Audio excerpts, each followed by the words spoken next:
Olá, essa é a disciplina Topografia, sou o professor André e o tema dessa aula é altimetria. Muitas das vezes, quando nós trabalhamos com dados topográficos, nós vemos situações que os dados que são utilizados envolvem dados altimétricos. Na nossa última aula, nós falamos sobre planimetria, que é uma das áreas mais importantes da topografia. O que a altimetria traz de diferença? Ela traz de diferença que nós conseguimos incluir dados referentes a desníveis do terreno, variações altimétricas, e esses são dados muito importantes para diversos tipos de análise que vocês farão quando forem profissionais. Aqui nós temos um exemplo sobre manejo de bacias hidrográficas. Quando você trabalha com áreas como essa, é fundamental que você tenha conhecimento acerca das variações altimétricas para poder fazer o melhor uso dessa localidade, da gestão desse local. Por exemplo, quando você tem aqui algumas áreas agrícolas e aqui próximo o curso do rio.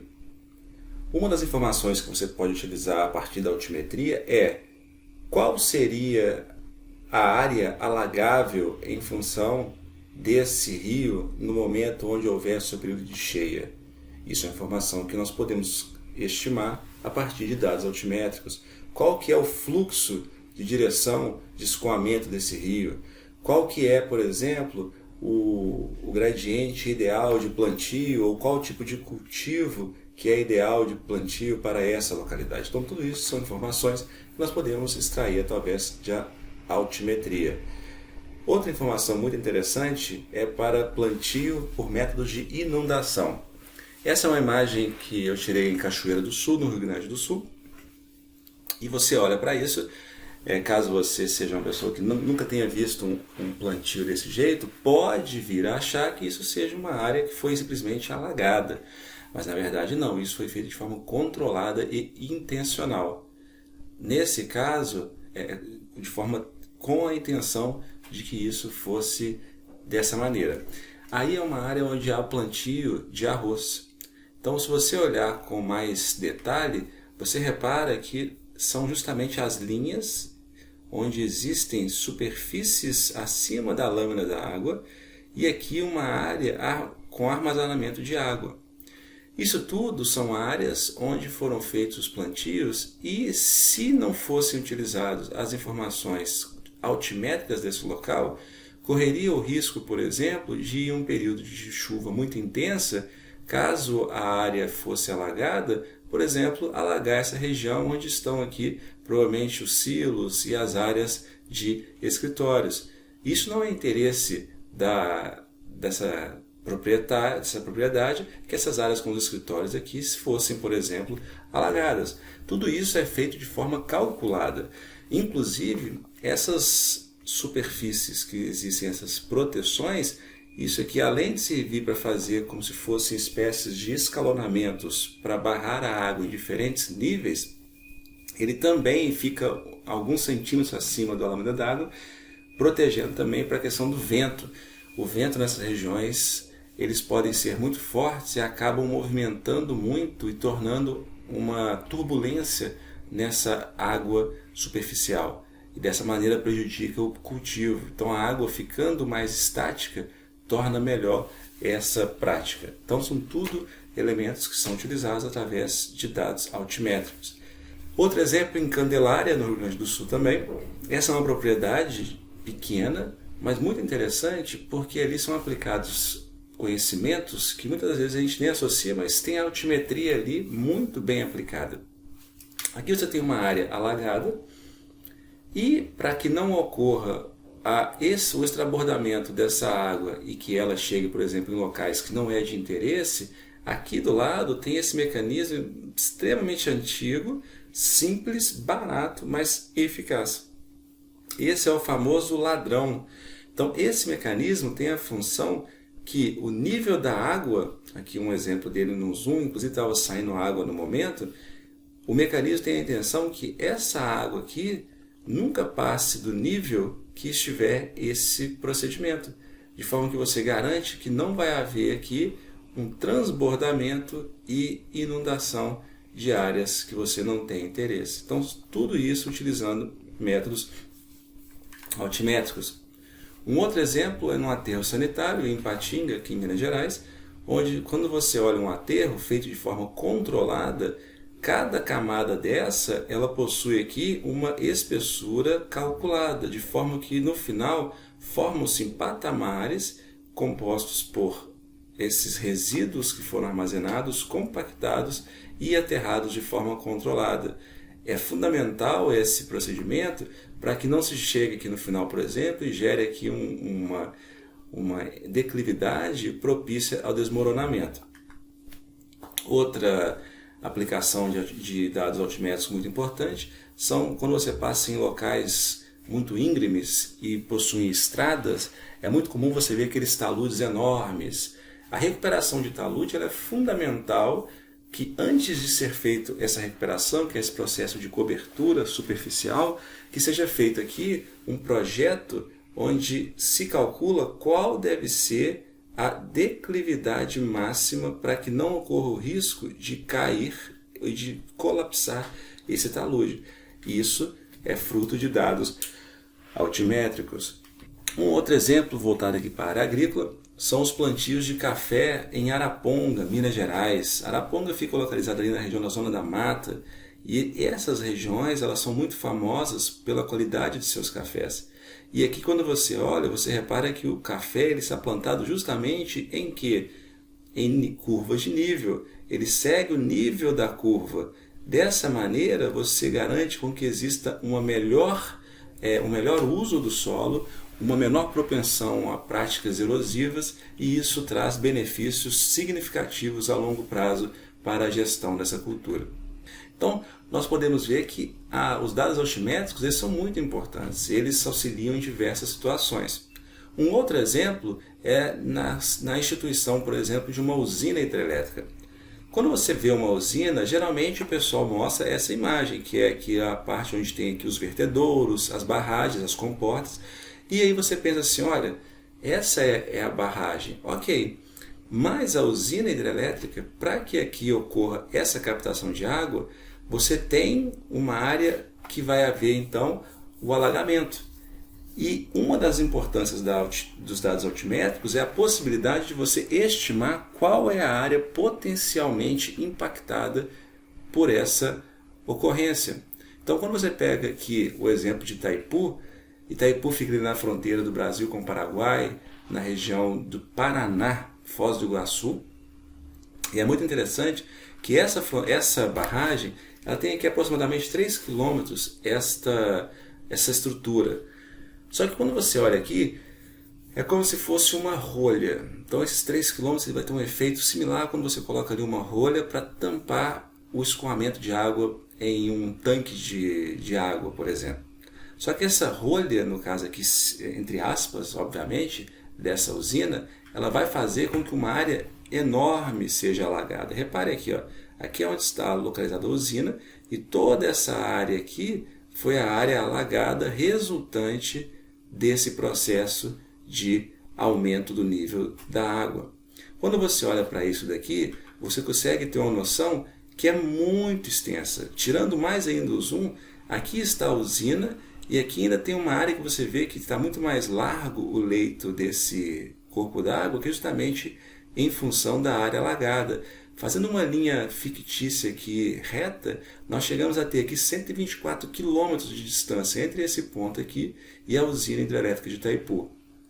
A título de comparação, se fizermos uma linha reta entre Unai e Brasília, essa distância é de 122 quilômetros, para você ter noção e da dimensão que é um processo como esse. Então, não é feito assim, vamos fazer a barragem, enche de água e depois a gente vê até onde a água vai. Não, isso tudo é feito utilizando dados altimétricos, de forma que você já consiga fazer ali a contenção, a delimitação das áreas impactadas e aquelas famílias, por exemplo, que residem em locais que serão impactados, serem devidamente acondicionadas em outros locais. Então, tudo isso utiliza-se dados altimétricos. Então, a altimetria é a parte da topografia que tem a finalidade de obter a distância vertical, ou a diferença de nível entre dois pontos. Então, sempre na altimetria nós queremos saber quanto que varia altimetricamente um ponto em relação ao outro. Para mensurarmos a altimetria, nós sempre utilizamos um valor referencial. Esse valor referencial ele pode ser com base na altitude ou com base em cotas. Você já deve ter ouvido falar esses dois termos. E os dois termos não são a mesma coisa. Esses pontos eles vão ser dados a partir de determinações de diferença de nível. E aí nós temos que ter muito bem claramente o que é cota e o que é altitude. Por exemplo, nessa figura nós estamos exemplificando como se fosse uma superfície, onde nós temos aqui um ponto A e um ponto B. Quando eu falo, eu quero saber a altimetria desse ponto, eu quero saber qual que é a diferença entre o ponto B e o ponto A, mas não no sentido de distância horizontal, mas de distância vertical. Nesse caso, nós podemos delimitar de diversas formas. Por exemplo, aqui nós traçamos uma linha fictícia onde simboliza o nível médio do mar. Esse nível médio do mar aqui, ele pode ser dado pela superfície geoidal. Nesse caso, nós temos aqui uma diferença entre essa linha e o ponto A e essas linhas pontilhadas e o ponto B. Essa linha azul, ela simboliza a altitude ortométrica, ou seja, a distância vertical entre o ponto na superfície física, no caso aqui o ponto A e o ponto B, e o nível médio do mar com base na superfície geoidal. Quando nós falamos de altitude geométrica, nesse caso nós temos aqui um elipsoide de referência.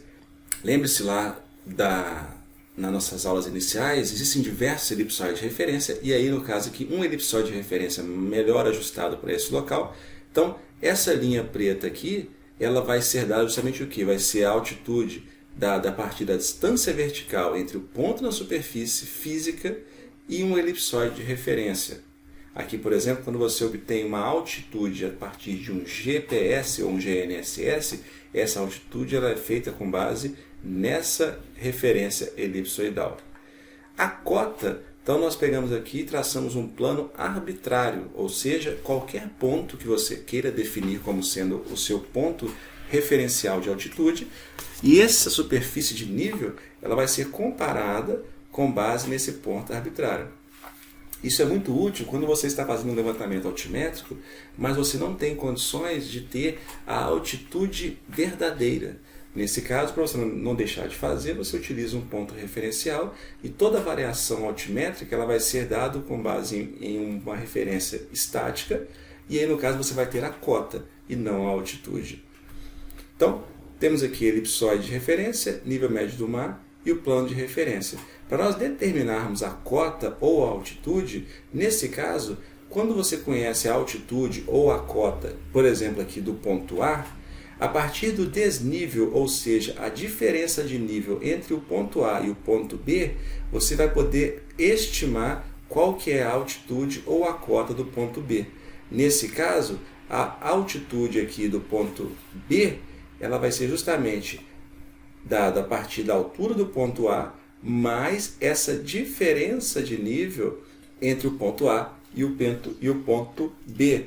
Nesse caso, se o desnível for negativo, ou seja, o ponto lido, se eu estiver lendo o ponto B em relação ao ponto A, então se o ponto B estiver num ponto abaixo altimétrico em relação ao ponto A, o desnível será negativo. Se o desnível for positivo, ou seja, se eu estiver medindo a altimetria do ponto A em relação ao ponto B, se esse desnível for positivo, o valor altimétrico, no caso, o ponto lido, tem um valor altimétrico maior do que o primeiro, no caso aqui do ponto A, ter um valor altimétrico maior que o ponto B. Nesse caso, o nivelamento é o procedimento que é chamado para quando se busca um ponto com altitude conhecida. Nesse caso, o nivelamento é o procedimento onde se obtém a medição dos desníveis e calcula-se a altitude dos demais pontos, podendo ser altitude ou cota. No Brasil, as altitudes são determinadas a partir da rede altimétrica brasileira. Essa rede altimétrica brasileira ela é gerenciada pelo IBGE. Essa é uma rede vertical composta por um conjunto de referências de nível, ou seja, as famosas RNs. Essas redes de nível, essas referências de nível, elas são fundamentais Por quê? Caso você precise fazer um levantamento altimétrico aqui em Unai, se não fosse essa referência de nível, você ia ter que ir até um ponto lá perto do mar, buscar uma referência de nível e ir transportando esse valor altimétrico até chegar aqui próximo, ou seja, totalmente inviável. Cada RN ela possui informações de coordenadas e altitudes. As RN elas são muito parecidas com os marcos geodésicos. Daqui a pouco eu vou mostrar alguns exemplos para vocês. Essa referência de nível no Brasil ela é feita a partir do referencial altimétrico oficial de Datum de Imbituba. Se eu te perguntar, você já viu esse Datum de Imbituba em algum lugar?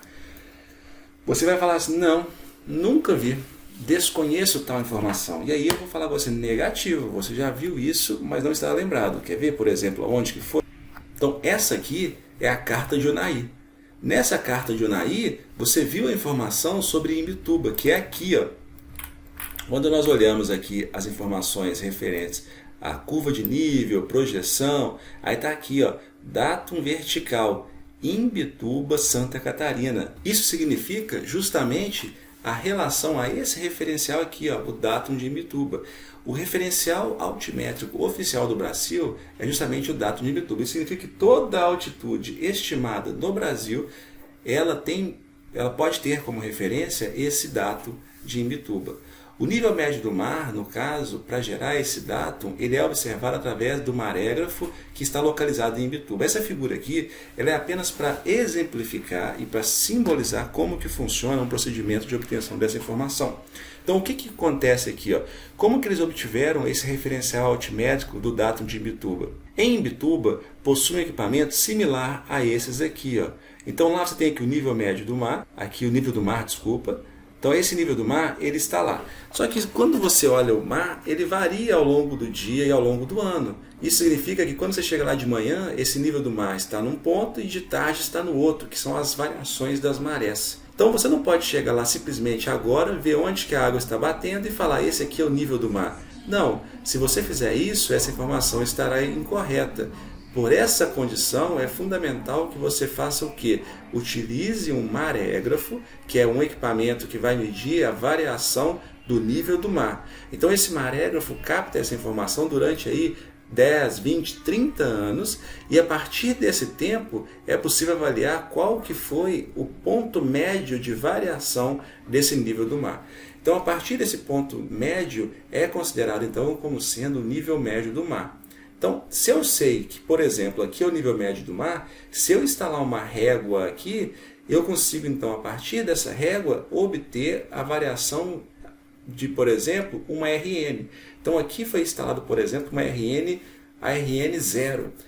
Essa RN 0 aqui, quando eu coloco uma baliza aqui, e uma régua aqui e utilizo um nível, eu consigo, a partir dessa informação, estimar qual que é a posição dessa RN, em termos altimétricos, em relação ao nível médio do mar. E a partir dessa RN, então, foram feitas as adições de outras RNs em todo o território nacional, de forma que todas as RNs adicionais, incluindo a RN aqui de Unai, elas estão diretamente relacionadas com essas RNs que estão localizadas em Imbituba. Desta maneira, quando a gente fala em Unai a altitude é de X metros, isso quer dizer que são X metros em relação ao nível médio do mar em Imbituba. A rede altimétrica ela teve início de sua implantação em 1940, justamente pela seção de nivelamento que foi gerenciada e coordenada pelo IBGE. A RN1A ela tem seu ponto de partida justamente localizado no município de Uruçanga, em Santa Catarina, que tem uma posição dele. Então, esse município de Uruçanga, ele está com a RN1A, que está diretamente relacionada com o datum de Imbituba. Imbituba está localizado aqui, ó, nesse pontinho. A partir dessa rede altimétrica, então, foi feito o estabelecimento de marcos geodésicos em todo o território. Essa é uma figura que exemplifica como que seria essa distribuição da rede altimétrica de alta precisão do Brasil, onde você vai vendo aqui o emaranhado de informações, e o objetivo é justamente quando você tenha condições de, o máximo possível, relacionar uma rede altimétrica com base em todo o país, em marcos geodésicos de referência. Essas referências de níveis, você pode obter informações sobre elas a partir dos dados do IBGE. Se você acessar esse link, você tem acesso a todas as estações geodésicas que o IBGE implantou no território nacional. E aí você consegue ter informações precisas. Por exemplo, essa estação aqui é uma estação localizada em Unai. Essa estação ela está localizada aqui, ó, você conhece essa foto? Essa foto mostra justamente a prefeitura de Unai. E aqui tem uma foto dessa estação. Aqui, quando você acessa esse relatório de estação geodésica, esse marco essa monografia geodésica, aqui você tem diversas informações, por exemplo, latitude, longitude, aqui em grau, minuto, segundo, S e W. Você tem aqui a altitude ortométrica. Você já viu o que é altitude ortométrica?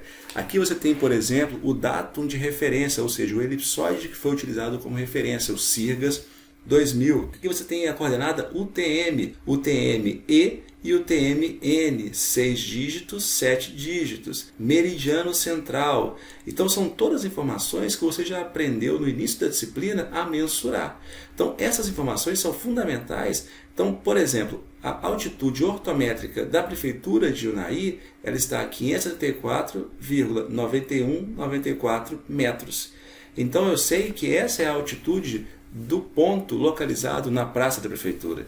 Se eu quiser saber qual que é a altitude do nosso campus, eu posso relacionar essa altitude e extrapolar essa informação para o nosso campus. Quando você acessa esses dados do IBGE, também é possível você fazer a mensuração do estado das estações de referência de nível.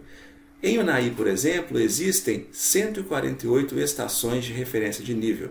Isso quando eu acessei em julho de 2016. Lá também no site mostra qual é o estado de conservação em 3 classes: bom, não encontrado ou destruído. No caso de Unai, nessa data de julho de 2016, 119 estavam considerados bons, 26 não encontrados e 9 destruídos. Isso vai variar então de acordo com o município e da localização. Alguns instrumentos de nivelamento são muito importantes e nós utilizamos de diversas maneiras. Por exemplo, o nível mais básico, o equipamento mais básico que nós podemos utilizar é justamente os níveis. O nível de bolha, você vai olhar ele, em qualquer obra, por exemplo, você vai ver um nível de bolha sendo utilizado, o pessoal também chama de nível de pedreiro. Nesse nível, ele possui líquidos aqui, ó, dentro dessas bolhas, justamente com densidades diferentes. Como eles possuem densidades diferentes, quando esse equipamento não está no ângulo formando um ângulo de 90 graus com a superfície, ele vai ter justamente uma variação dessa bolha. E ele serve para que você garanta que uma superfície esteja devidamente alinhada. Nesse caso, é fundamental utilizar esse equipamento para nivelamento. Só que na topografia nós não vamos utilizar um nível de bolha, porque torna-se um pouco inviável. Esse aqui é o nível de cantoneira, isso aqui nós utilizamos. Quando você fez a utilização da mira, a mira topográfica, você vai aprender daqui a pouco como que ela funciona. Ela tem justamente uma bolha como essa que serve para você garantir que esteja nivelado. Também se utiliza esse nível de cantoneira aqui em prismas e balizas topográficas para garantir que o serviço seja feito com o devido alinhamento. Algumas informações sobre níveis. Os níveis cilíndricos, que são como esse daqui, eles são mais precisos do que os níveis esféricos. No teodolito, por exemplo, tem desses 2 tipos de níveis.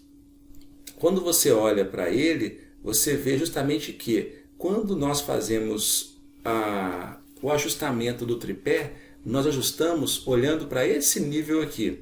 E ele já fica quase no centro da bolha do nível, somente olhando as correções na posição do tripé. Mas muito raramente você não vai ter essa bolha fora do seu centro. Então, geralmente, como que você faz para ajustar esse nível aqui cilíndrico? É justamente pelos calantes do teodolito. Você faz a calagem, que é aqueles rolamentos que tem, aqueles 3 rolamentos que tem no limbo do teodolito, que ao rotacionar, ele faz uma rotação bem suave, já faz com que essa bolha se desloque para o centro desse nível. Então, quanto menor a bolha também, menos sensível será o nível. Um outro equipamento muito utilizado é o nível. E hoje já existem os níveis ópticos, digitais, os lasers. Eles são muito ágeis e eles funcionam como se fosse aquela maquininha que lê código de barras de supermercado. Então você tem aqui a mira topográfica e aí na parte de trás tem essa série de marcações. O laser digital ele já vai fazer a leitura dessa barra aqui e já identifica imediatamente e automaticamente qual que é o valor altimétrico que possui nessa mira. A mira que nós utilizamos é a mira que nós vamos aplicar para o teodolito. Ela não é uma mira digital, ela é uma mira convencional. Essa mira ela é composta por réguas graduadas. Por exemplo, esse aqui é uma mira muito antiga, de madeira, mas eu gosto de mostrar ela porque se você for ver uma equipe de topografia mais antiga trabalhando, eles provavelmente vão estar utilizando uma mira desse tipo aqui, uma mira de madeira. Apesar dela ser mais antiga, ela é muito mais resistente do que essas miras que nós temos hoje em dia de alumínio. Cada uma tem sua vantagem, mas aqui é só para você, caso você se depare com uma dessa, você seja capaz de interpretá-la corretamente. Como então que é feita a leitura nessa mira? Aqui você tem que ler da seguinte maneira: os metros eles vão ser dados ou por essas bolinhas aqui, uma bolinha, duas bolinhas, três bolinhas, ou pelo número 1, 2 e 3. Isso aqui significa 1 metro, 1 metro, 2 metros, 2 metros. Então, essa bolinha indica metro. Esse número impresso, 5, 4, 3, tá? Ele significa o decímetro. As divisões em preto e branco, são essas linhas aqui, ó, preto e branco, elas significam os centímetros. E o milímetro ele é estimado em função da posição. Mas o milímetro já não é tão necessário assim. Se você disser que um dado tem 1,57 m, já tem uma precisão adequada para a finalidade, a maioria das finalidades que nós temos. Então, caso você não tenha entendido, vamos aqui ver como que funciona essa leitura da mira. A mira, você vai ler ela, não é com o seu olho olhando diretamente para ela. Essa leitura ela é feita utilizando o leitor do teodolito. O leitor do teodolito, da luneta dele, ela tem aqui ó, uma imagem tipo essa daqui, onde você tem aqui um fio no centro, um outro fio no centro, na horizontal, e aqui em cima um fio na horizontal e aqui embaixo um outro fio na horizontal. O nome desses elementos se chamam fio médio, que é justamente o fio que está no meio dessa luneta, o fio superior, que é o mais acima, e o fio inferior, que é o mais abaixo. Quando você for fazer a leitura de uma mira, você utiliza esses fios. Então você vai anotar lá, fio superior, em qual posição que essa linha aqui está incidindo. Fio inferior, em qual posição que essa linha está incidindo. Fio médio, qual posição que essa linha está incidindo. Então, se você for ler essa mira, qual que é a posição do fio médio? Quando você olha aqui, você tem que identificar o que tem perto dela. Então, aqui está a linha. Então, você vai ver aqui, ó, aqui tem essas três bolinhas. O que significa essas três bolinhas? Nós vimos no slide anterior. Três bolinhas significa metros. Então, aqui nós temos 1, 2, 3 metros. Então, você coloca lá 3. Até aqui já, ó, 3, vírgula. Qual que é o número que está impresso aqui? Ó? O 6. O número impresso é justamente o decímetro. Então, você vai colocar aqui logo depois da vírgula, 6. Qual que é a próxima informação? Você vai colocar aqui o centímetro. Como que você conta? A partir dessa barrinha aqui. Ó. Esse aqui é 0. Ó. 0, 1, 2, 3, 4, 5, 6, 7, 8, 9, 10. Está vendo que essa barrazinha aqui ó, sempre significa 0. Então, nesse intervalo aqui, você contou e deu 6. Então, como aqui deu 6, você coloca aqui outro 6. Aqui né, deu 6. Ó, 0, 1, 2, 3, 4, 5, 6. Isso mesmo aqui, ó, 6. Aí você colocou 6. E aqui nesse exemplo ainda coloca-se o milímetros. O milímetro ele está entre esse 6 aqui e esse 7 aqui. Ó. Então, nesse intervalo você tem 10 milímetros. Então, aqui já é uma estimativa aproximada. Aí, quando você quiser colocar milímetros, você vê aqui, ó, tá mais no meio. Como é que é? Tá mais no meio, não tá? Se estiver no meio aqui, você coloca 5. Então, assim, por isso que geralmente eu não sou muito de colocar milímetro, mas caso você queira colocar, você pode colocar ali. Aí você faz uma aproximação, se estiver próximo de meio ou não. Então, assim é feita a leitura desse fio. Agora, qual que é o valor do fio superior e do fio inferior? Dê uma pausa no vídeo, retorne no slide anterior e faça aqui, anote no seu caderno qual é o valor do fio superior e do fio inferior. Então, o valor aqui é esse. Fio superior, 3, que é esse aqui, meia, porque está dentro desse intervalo, 9, porque está nesse último, e 1, porque está aproximadamente próximo do 9. O fio inferior, ele está aqui da mesma forma, 3,6, e aí contou, se quiser, 1, 2, 3, 4, e 1 também. Então, a forma como você quiser fazer o cálculo, basta você avaliar. Para você praticar novamente, faça aqui a obtenção dos valores altimétricos lidos nas miras. Quais são os valores lidos nas miras nesses pontos aqui em interrogação? Dê uma pausa no vídeo e posteriormente faça o exercício e compare com o resultado logo em seguida. Então esses são os resultados que foram extraídos da mira. Só que nem toda mira ela é desse jeito. As miras atuais, inclusive a nossa mira que utilizamos na disciplina de topografia, ela já é uma mira de alumínio com um formato idêntico a esse daqui. Essa mira te mostra o quê? Ela tem a graduação igual a outra mira, só que na sua frente tem esses dígitos e na parte de trás tem um dígito diferente. O que cada coisa serve? Aqui, ó, dando um zoom maior aqui. Na parte de trás você tem uma graduação aqui como se fosse a régua que você está mais acostumado.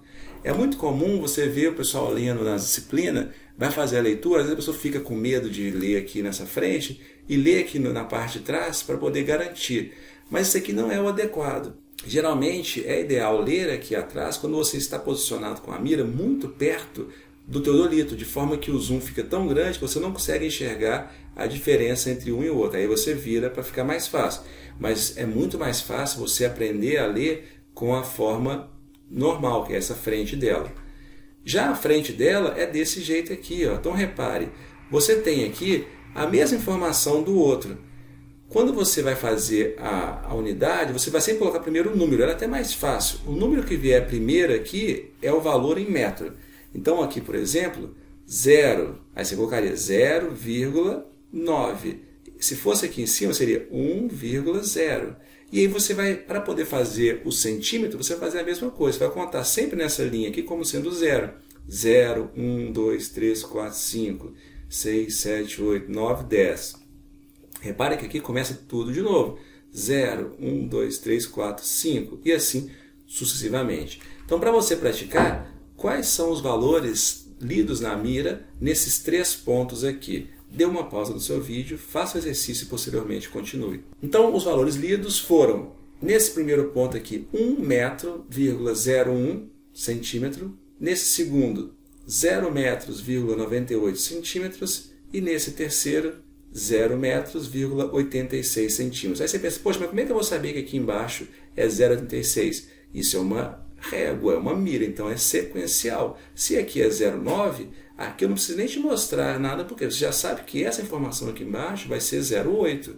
Então, tem que manter essa linearidade. O nivelamento ele é feito justamente a partir da representação desse relevo do terreno, seja ele uma área muito extensa ou seja ele um lote, por exemplo, através da determinação de cotas ou altitudes. Isso é fundamental para que você saiba a diferença altimétrica entre todos os pontos.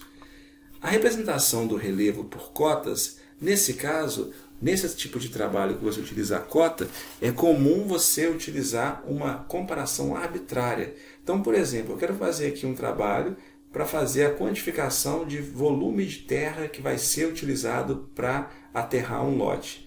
Não é necessário, nesse caso, você fazer uma transferência de um RN até chegar no lote para saber a altitude real. Você quer simplesmente saber o volume. Então, nesse caso, você pode utilizar a cota sem problema nenhum. Um ponto desfavorável de quando nós utilizamos a cota é justamente a impossibilidade de você relacionar com dados topográficos de levantamentos distintos.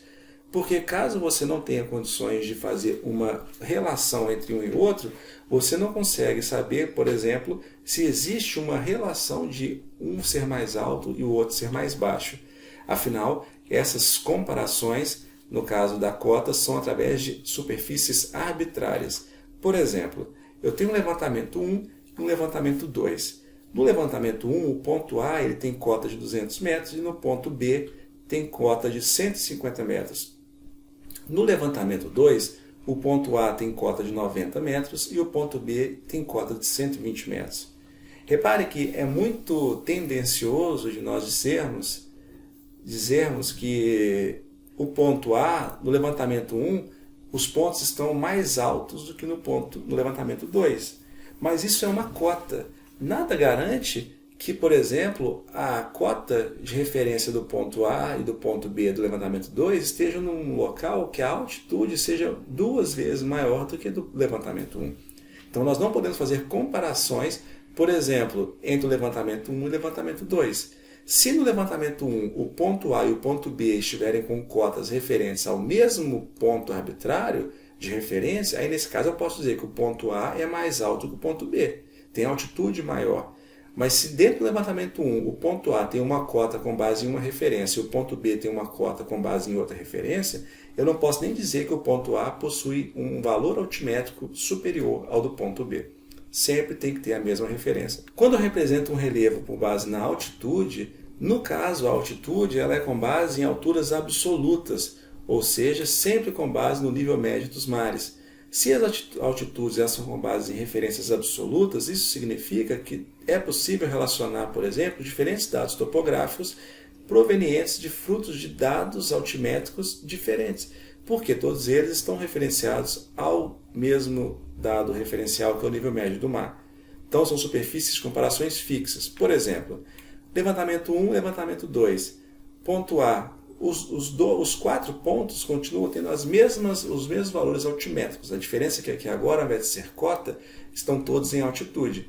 Nesse caso, eu posso falar que o ponto A do levantamento 1 ele possui o maior valor altimétrico entre todos os outros pontos de levantamentos. Da mesma forma, eu posso dizer que o ponto A do levantamento 2 possui o menor valor altimétrico entre todos os pontos, já que todos eles estão referenciados ao nível médio do mar. Já as diferenças de nível, elas são feitas justamente para nós calcularmos essas cotas e altitudes.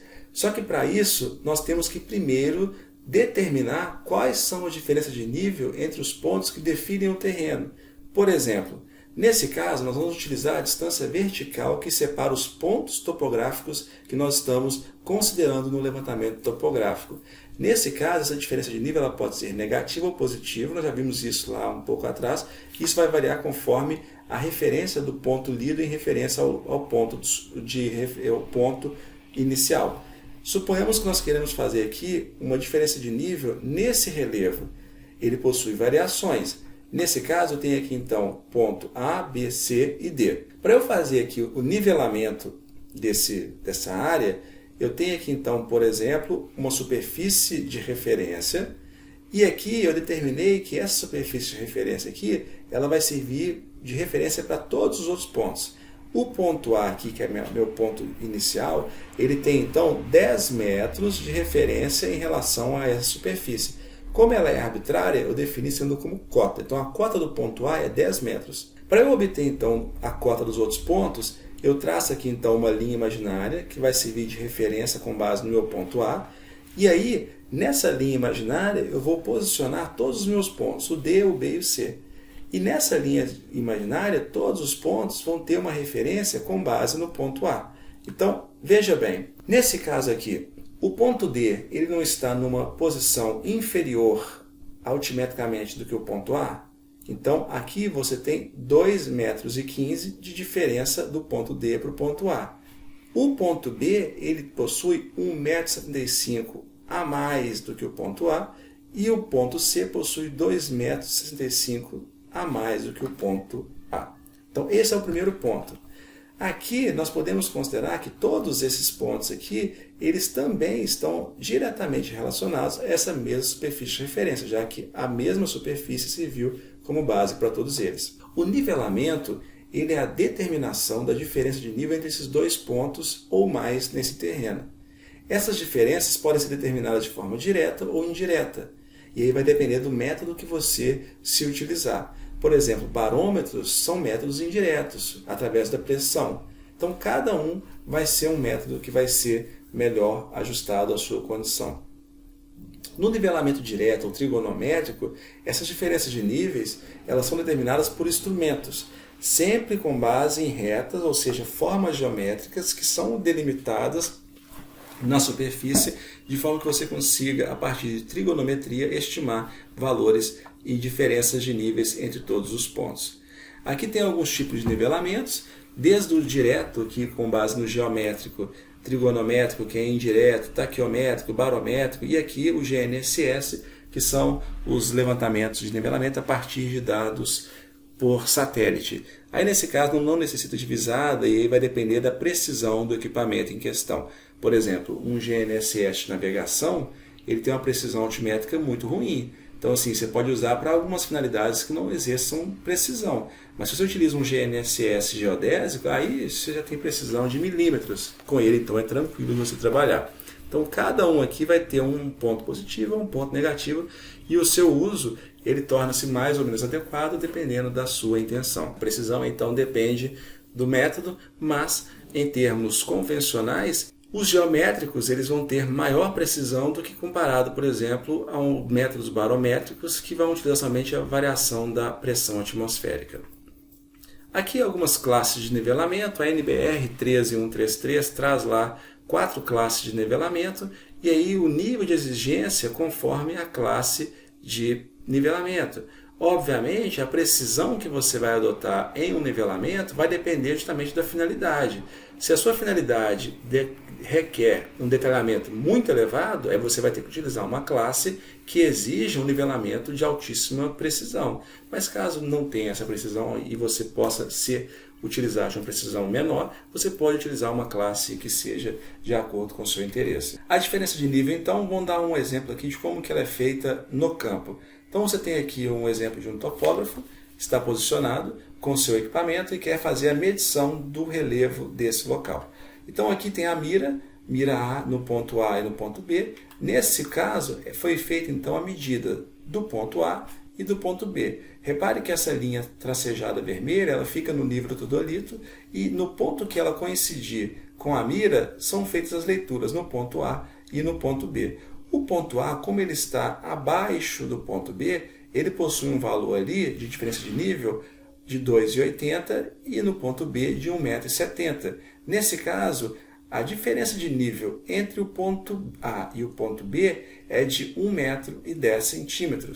Se eu fizer a comparação entre o ponto A e o ponto C, repare que mantém-se o 2,80 m do ponto A, só que agora aqui no ponto C, você vai ter ali 40 centímetros de desnível. Nesse caso, a diferença de nível entre o ponto A e o ponto C é de 2,40 m positivo. Isso quer dizer que o ponto C ele está com 2,40 m acima do que do ponto A.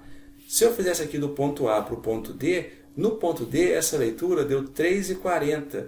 Isso significa que a diferença de nível entre o A e o D é de 60 centímetros. Como o valor é negativo, dá-se para perceber que o ponto A está altimetricamente superior ao ponto D. Então, dessa maneira, você consegue fazer a estimativa da diferença de nível de qualquer ponto com base em apenas um referencial. Caso você fixe essa superfície de comparação, no caso aqui do ponto A partir dessa linha imaginária de comparação, suponhamos que ela mantém-se os 10 metros que nós utilizamos no exemplo anterior.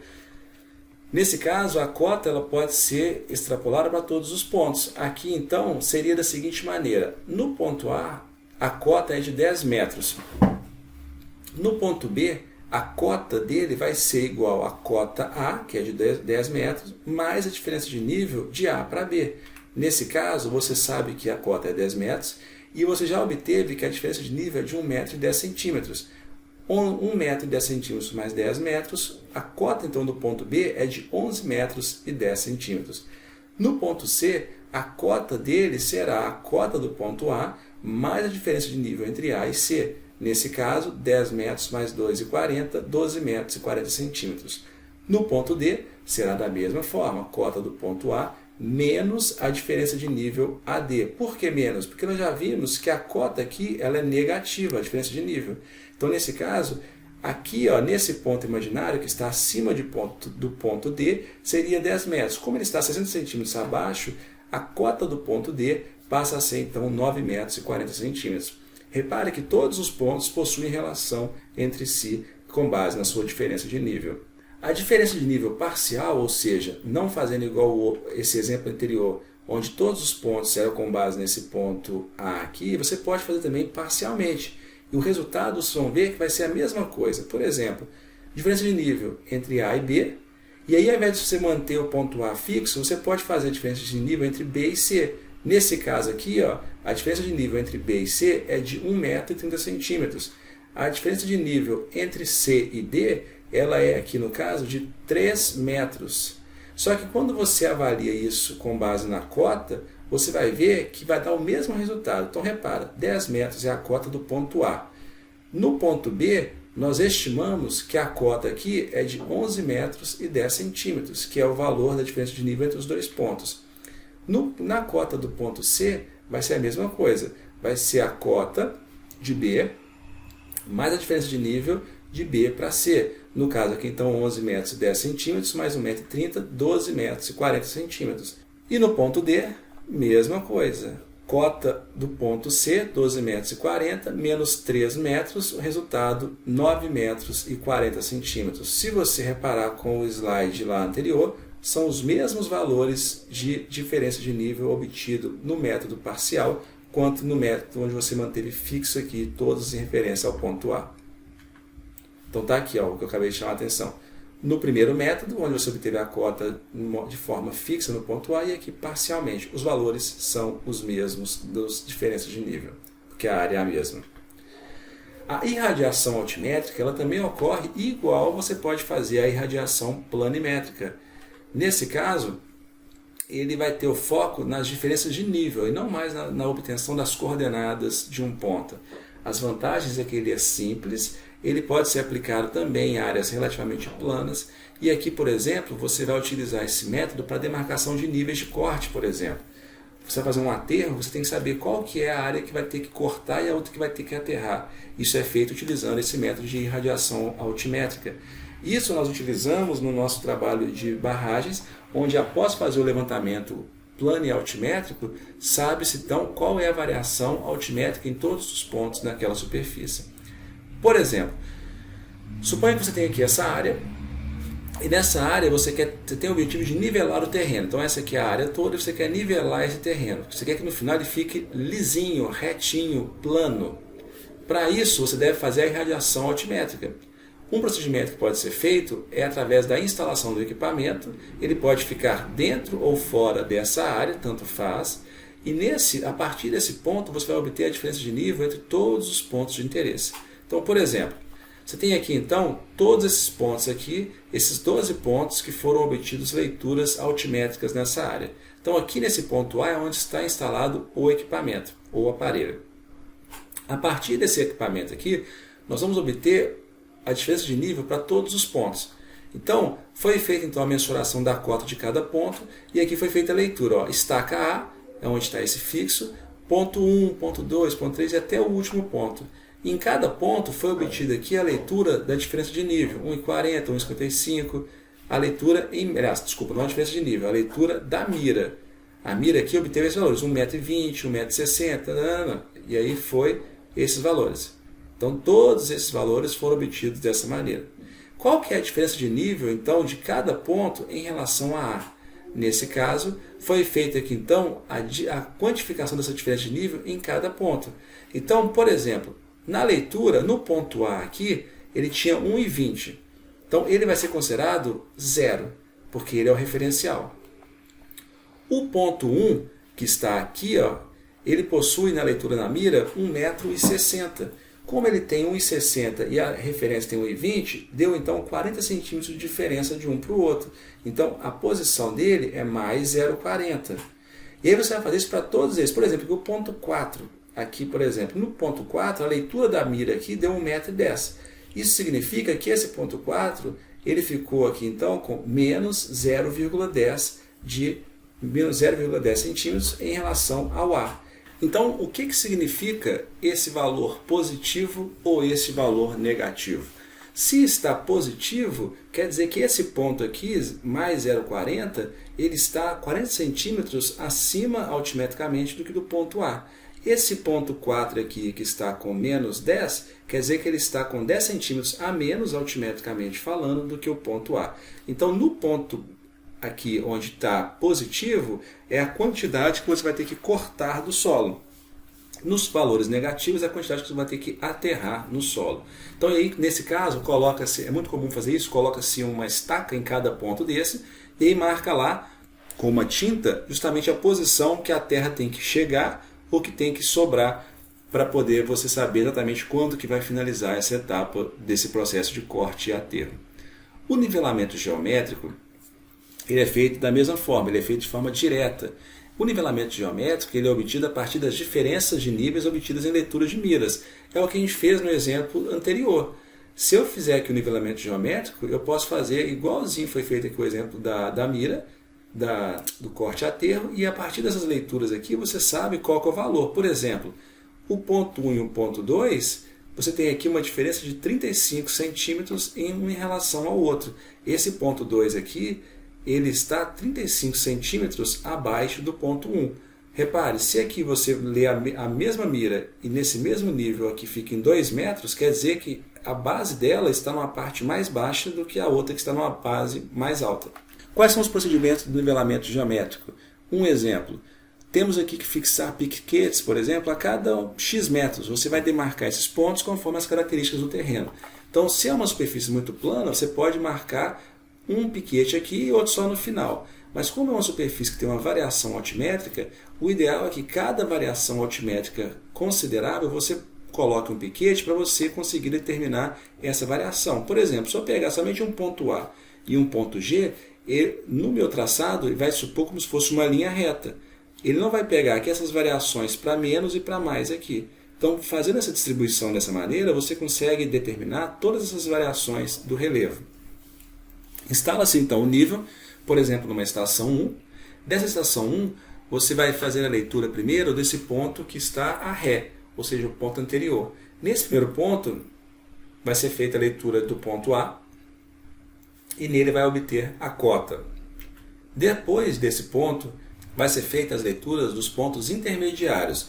Esses pontos intermediários serão subsequentes entre o ponto de ré e até o ponto que vai ser necessário fazer a transposição do equipamento para um outro ponto de estação. Por exemplo, no ponto D aqui, repare que eu não conseguiria visualizar a minha mira. Então, nesse caso aqui, é feito nesse ponto C a leitura do ponto de vante, ou seja, vai ser o ponto de mudança.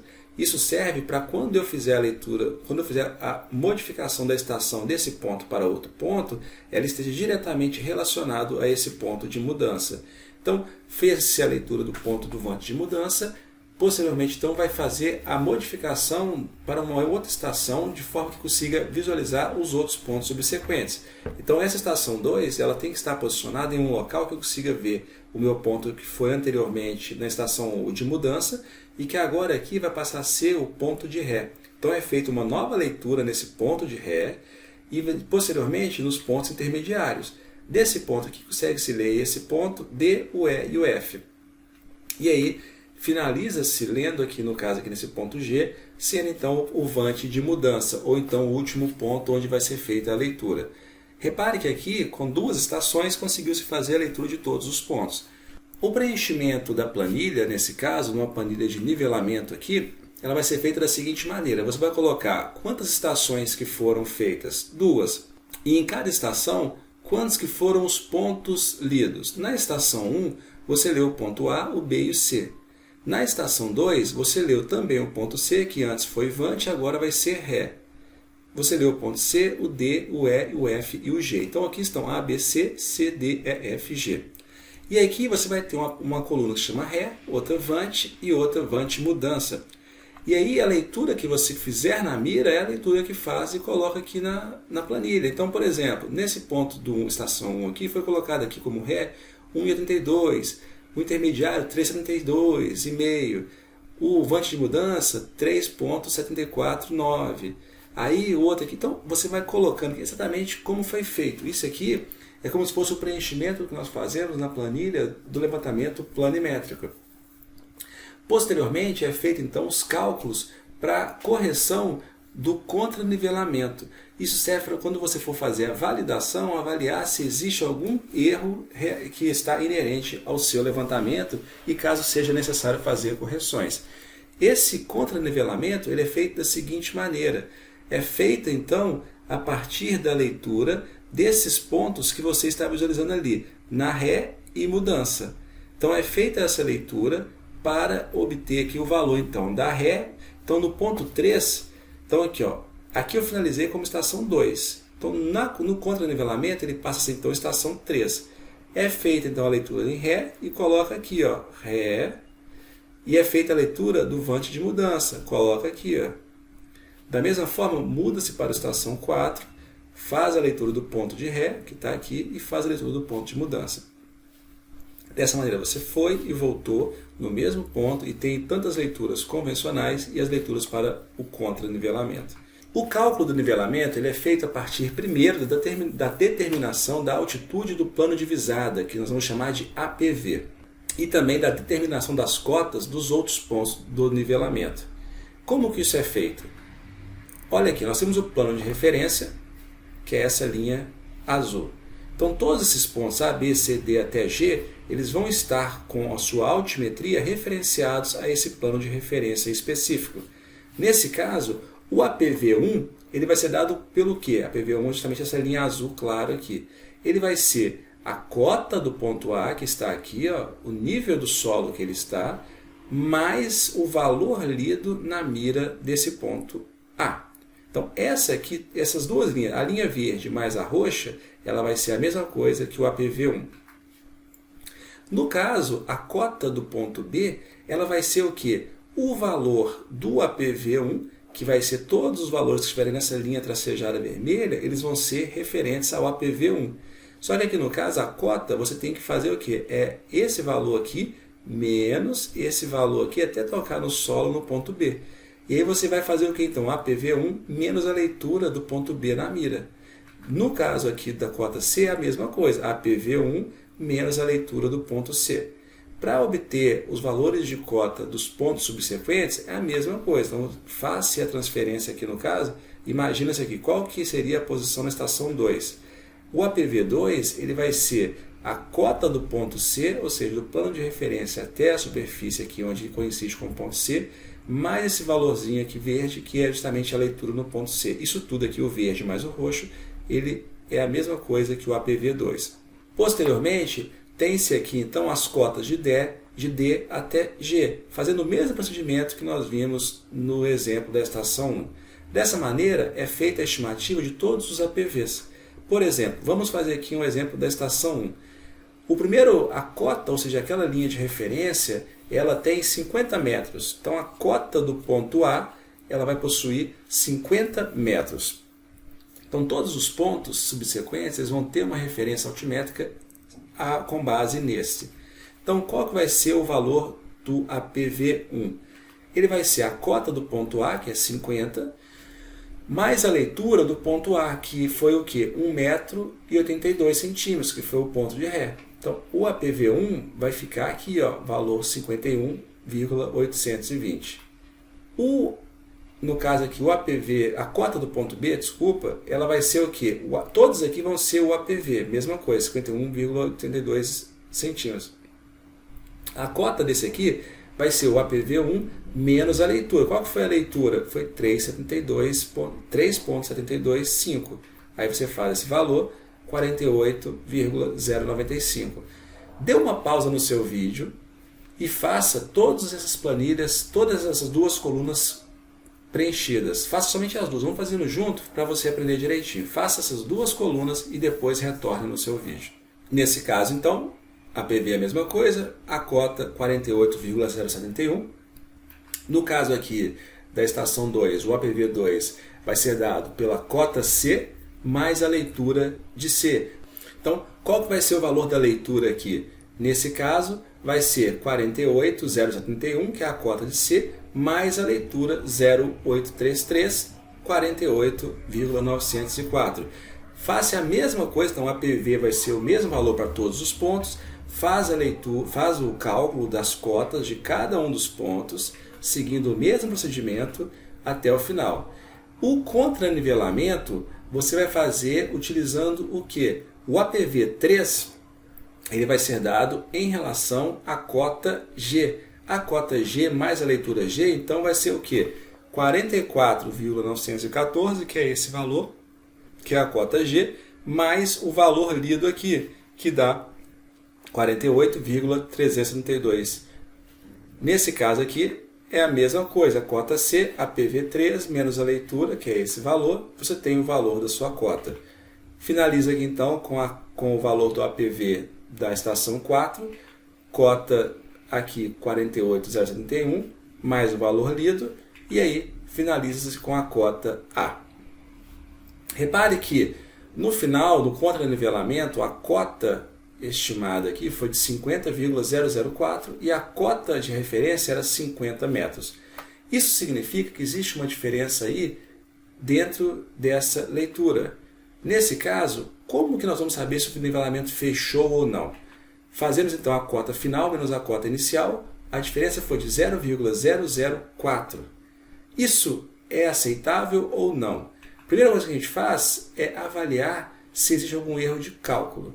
Para isso, você faz o valor da cota final menos a cota inicial igual ao somatório da Ré menos o somatório do vante de mudança. Ou seja, você tem aqui somatório de Ré, 8,978, somatório do vante de mudança, 8,974. Quando você faz esse valor aqui, o valor é 0,004 metros é igual a 0,004 metros, ou seja, um está igual ao outro, ou seja, os cálculos estão corretos. Se os cálculos estão corretos, nós temos que saber se a diferença então ela é aceitável. Para isso nós utilizamos então o valor do erro tolerado lá da nossa NBR 13133. Nesse caso vai fazer então o valor de 12 milímetros vezes a raiz do perímetro vezes a raiz do perímetro em quilômetro. Aqui então você vai ter, como na prática, quilômetro aqui, nós vamos ter aqui esse valor ida mais volta. Então, suponhamos que os piquetes estivessem localizados a cada 20 metros. Como nós tivemos aqui esses valores específicos de A até G, foi feito então 12 milímetros vezes raiz de 0,24 igual a 5,88 milímetros. Esse 5,88 milímetros é justamente o erro tolerado. O nosso erro cometido foi de 0,004 metros, que é a mesma coisa do que 4 milímetros. Então, o nosso erro está inferior ao erro tolerado. Então, está aceitável. Então, esse erro pode ser utilizado, esses levantamentos podem ser utilizados. Só que, para isso, nós temos que fazer a correção desses dados. Como que isso vai ser feito? Através da correção de acordo com a estação. A correção ela é feita utilizando esse seguinte procedimento. Como nós temos 4 estações, então nós temos 4 valores para serem considerados. Na primeira estação, você vai corrigir 1/4 do erro. Na segunda, 2/4 do erro. Na terceira, 3/4 do erro. E na última, 4/4 do erro. Da seguinte maneira. A correção aqui, então, vai ser 1/4 vezes 0,004, que é o valor que nós tivemos de erro. Isso equivale a 0,001. Nesse caso, eu coloco aqui então correção. Nós vamos corrigir 0,001 desses dois valores aqui. No próximo etapa é 2/4 vezes 0,004. Isso dá 0,002. Então, para cada um dos pontos na estação 2, será corrigido esse valor. Na estação 3 será corrigido 0,003 e na estação 4, 0,004. Dessa maneira, você vai fazer a correção dessas cotas lidas. Dessa maneira, então, nós mantemos 50 metros e como o nosso erro ele é superior ao valor da cota lida, da cota real, nesse caso, nós vamos fazer a subtração desses valores, já que ele é excedente. Então, é todos esses valores menos esses valores aqui. De forma que, no final, você vai ter a sua cota corrigida igual à sua cota lida no início. Como os valores ficaram iguais, está tudo ok, então pode-se considerar como finalizar esse procedimento. Essas foram as leituras que nós utilizamos. Temos esses livros na nossa biblioteca. Reveja essas etapas, essas partes de nivelamento, elas requerem um pouco de atenção para você compreender melhor. Essa foi a aula de hoje, espero que você consiga captar todas as informações. Tenha um bom estudo e até mais.